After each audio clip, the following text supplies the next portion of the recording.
Alright guys, what's up and welcome to today's video. Today we're gonna talk about my favorite comp of this set so far. I think it's the most flexible comp and you can play it with pretty much every single item opener there is. There are options to play this with an AD carry or with an AP carry, and you can always of course use tank items, so I hope throughout the video you will see why I love this comp so much.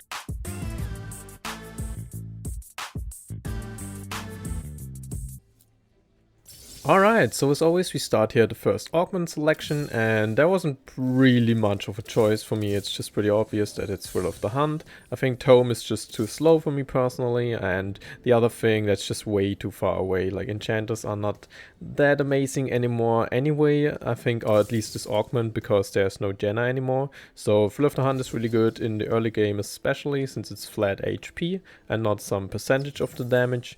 And yeah, so I think it's a really good augment in the beginning, and that's why I take it. So yeah, for my opening board, I pretty much go like 99% of games they go level 4 before the first round, so I can just put anything in and be a little stronger than the other guys. But most guys go level 4 anyway, so you'll probably just have to do this unless you want to get 4-0'd in the first round, and I think that's rarely ever worth it, like unless you get a super good gold opener or mercenary start or something like that. Alright, so Morello is pretty much always a no-brainer slam. Like if you have any halfway decent unit that can hold it, just any unit that can proc it really, you can slam a Morello.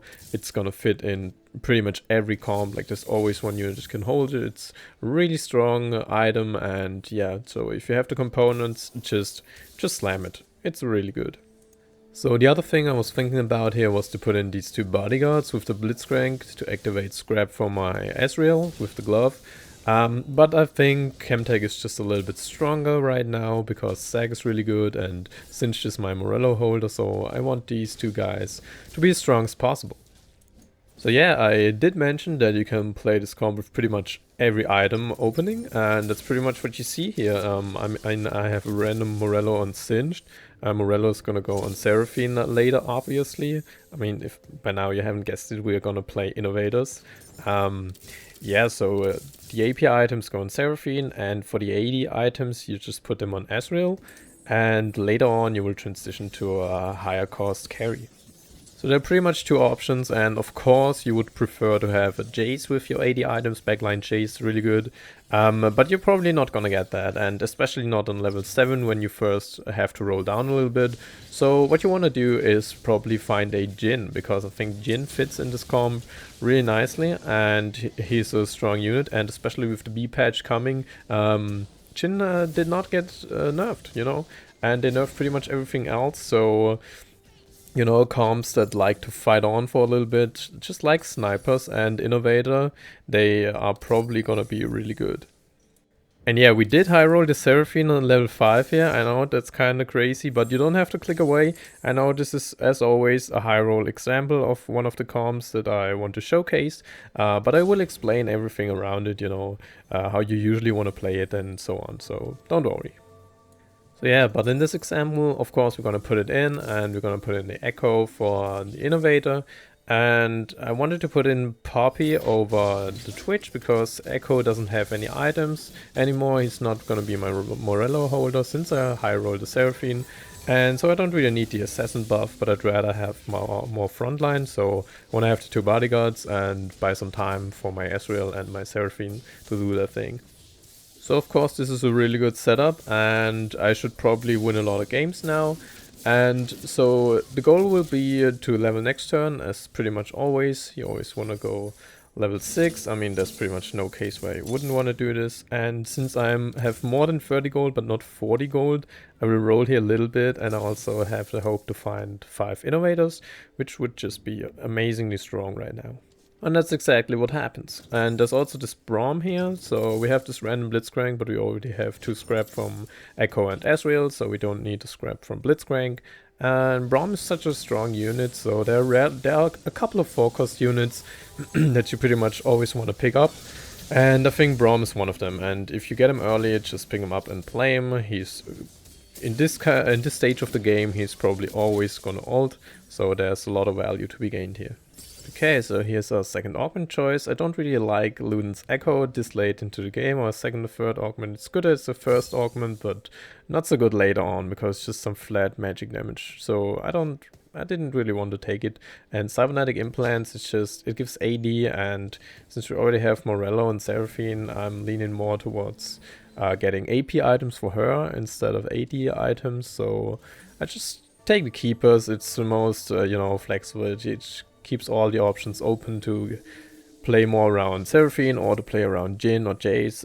So it's just a general good. And because we are playing Innovators, we have an extra unit. So this extra unit can give us one more shield buff. Right, so at this point, you're as always just gonna save up gold till after the minion round, where you wanna go level 7. And of course, most of the times you're not gonna have a Jin and you're not gonna have a Seraphine. So what you wanna do is you save up money, go level 7, and then roll a little bit till you find one copy of them. Just find one Jin and or one Seraphine. Where Seraphine is obviously a little bit more important because you want to have 5 Innovators. Or you're just gonna bleed out through the entirety of stage 4. If you don't have Seraphine, you're probably gonna have to keep rolling, but remember, you almost never ever want to roll down below 10 gold, or you're just not gonna get your econ back ever.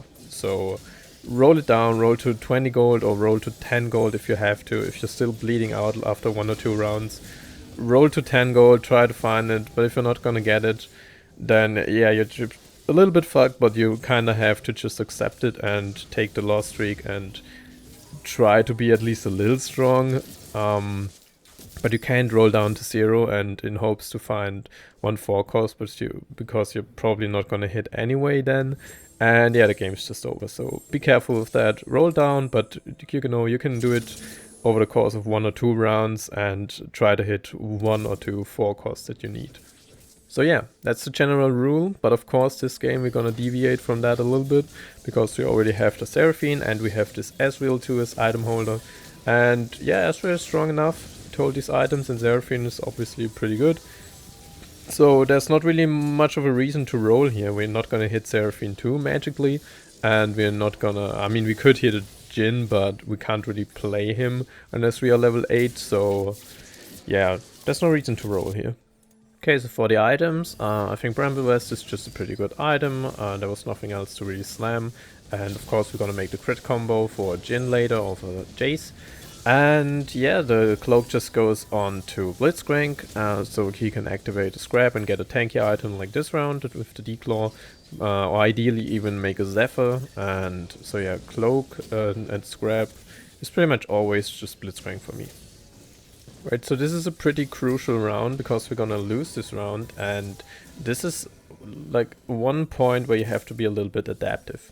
So if I had won this round and we would be on 7 streak, then I would have definitely leveled the next round and try to improve my board so I can keep the streak. But since we lost that round and we are this healthy, I'm just gonna pretty much embrace the lose and maybe potentially lose streak, and just try to save up more money and become even stronger when I level.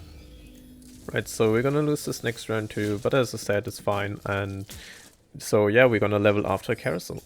And here we are, and since we're almost last pick, we're not gonna get anything great, so I just took the Echo with the cloak. And yeah, we're gonna level because it's super cheap here, and we are just gonna sit on this basically. I don't mind losing the next 2 rounds, so I don't wanna, roll it down. So we're gonna wait the next 2 rounds. We're at 62, so even if we lose, it's still all fine. And we're gonna have more than 50 gold after the minion round, so we can roll down there and stabilize our board. So looks like we're gonna lose this round like really closely, and that's actually a really good loss. So maybe I can squeeze in a 4 streak before the minion round and get 1 more extra gold. That would be kinda nice.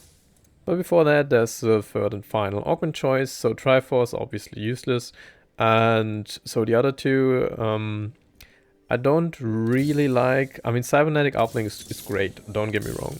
But I don't really like having to put random items on units just for the sake of getting this buff. And I already have really good items for my carry, so they're gonna have 2 or 3 items by the end of it, and the rest is just gonna be tank. items, so yeah, I don't know. I just take the Archangel's Embrace because all my units have a really high mana pool, so everyone is gonna benefit from this, and that's why I took it. So I rolled a couple of times here. It was more like a reflex, and I think I wanted to hit Seraphine too. And also, before anybody flames, I know it's a mistake. I should have replaced the Ezreal with the one on my bench and put the items on Jhin. But sometimes, you know, you just got a lot of things to do in one round and you forget some things. But I will do it the next round, so yeah. And maybe we would have won this round if the items were on Jhin. But yeah, that's just life. So these are the items that we were given, and you know, Archangel is a pretty good item, but then what am I gonna do with the bow? You know, then I have to make a Rage Blade or Rune Hands, which are both not ideal, so I want to make this, Rabadons and Statics. I think that's just also a really great combo, and of course we're gonna roll down here a little bit. I mean, ideally we still wanted Jace, but most importantly Seraphine too, and we got that, so we should be pretty stable. And we can't do anything with the extra cloak, so I have to make a declaw, and I pick up this spare echo, which I'm gonna put in next round, and so I can move the declaw over to my Braum. So ideally you wanna have Senna and Vi in at the end, along with your 5 innovators. But you know, you gotta play what you get, and just have these 2 Braums. So if I get this Braum 2-star and Silco, so that's also good enough, you know. You can't always get your favorite comp, or you're just gonna end up rolling way too much just to try to find, you know, like the perfect comp that you found in like a spreadsheet. But you just have to embrace what you get and play what you have, and that's gonna save you a lot of money and also a lot of HP, because as you see, we don't have Vi or anything, but this Braum is doing work and it's all good. So with the Seraphine 2 and the Jhin 2, we are pretty much set to go level 9, unless we lose like a lot of rounds, then maybe we have to roll and, I don't know, find something, but since we are still winning, we don't have to do anything. And we can just go 9 and try to replace our Jhin 2 with a Jace 2. So yeah, that's one of the great aspects of this comp. I think it has one of the best scalings. So if you happen to win streak of this and you are, you know, always winning and you have so much gold and you can just go level 9.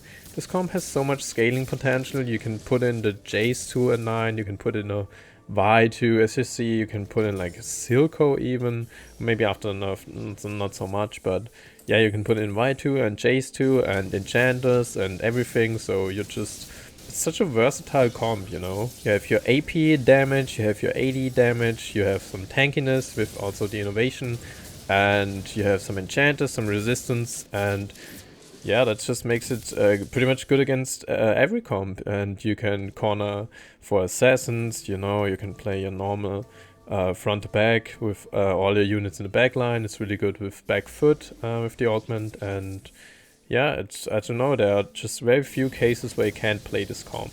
And of course, if you get 7 Innovator, then this comp just becomes monstrous. But 5 innovators, as you see, it's just fine. You know, it's also playable, and it can be really strong if you got nice champions and everything. So yeah, I don't see a reason why you wouldn't want to play this.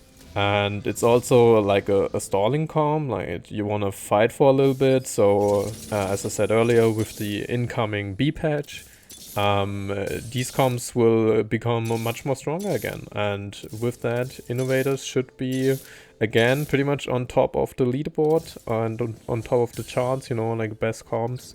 So yeah, and it's always playable, so I don't know, go for this comp. So we are following through with our plan here. We go level 9 and try to find Jace 2 or Jhin 3. Those are the options if you are high rolling and you have so much gold. You want to 3-star your 4-cost unit, or you know, just fill your board with legendary 2-stars and you're gonna win with this anyway. Yeah, for the items, we got a Zephyr from Carousel and I think a Shroud from the minions, so that was kinda high roll. As you probably know, Shroud and Zephyr are the best items in the late game, because late game is often just about positioning, so who gets first, second and third is usually just comes down to who has better positioning and who's willing to sweat more. So items and units and everything, that's important of course, but Shroud and Zephyr are pretty much what decide late game. So I decided to show you a little bit here in the end game. Usually I just show you important tactical moments and the gameplay, the fights. But I want to show you a little bit of the scouting process and how to position the Zephyr and the Shroud. So here you can see me scouting the enemies and trying to position accordingly. And with the new set, you can now see who you're gonna fight next. So use that to your advantage if you didn't use the app before, like blitz.gg or something like that. And yeah, see who you're gonna fight and place your Zephyr, place your Shroud, and you're gonna win more games because of that. So just one more thing about Zephyr. Zephyring a frontline unit is usually better than Zephyring the carry. You probably see this in streams all the time, that they put it on the frontline unit. Because Zephyring the carry can oftentimes actually be counterproductive. Especially in this comp, because you have Seraphine and Jhin, and they have such a huge backline access, they're just gonna shoot through the entire team. So you actually don't want to Zephyr their carry, because how you're gonna kill them then with Jhin and Seraphine if they're in the air. So yeah, just Zephyr frontline units so you can access the backline even faster, and that's all you gotta do. So yeah, hopefully this is gonna be the last fight, so I rolled it down entirely, but I didn't find Jace 2. So we're just gonna keep Jhin as our carry. I mean, it seems to be working out and seems to be enough for this guy. And about the other guy, I know he has Shroud Zephyr on his Gnar, and also don't put Shroud and Zephyr on the same unit, that's just not very efficient. But positioning wise, I can't really move my entire team out of the Shroud. So yeah, that's a little bit awkward. But we still actually managed to lose a round against this guy, so I have to adjust my positioning. And what I want to do is I want to put my carries a little bit more into the middle, because this guy's team is also pretty much centered. And therefore I want my Jhin and my Seraphine to shoot down the middle and not so much diagonally as you usually want to position. So this guy also moved and we still get shrouded, but because we have a new and improved positioning down the middle, we should still win this round. And so yeah, that's the end of this video. So as always, if you happen to enjoy this video, please leave a like and subscribe to my channel, and thank you all for watching, and I'll see you guys next time.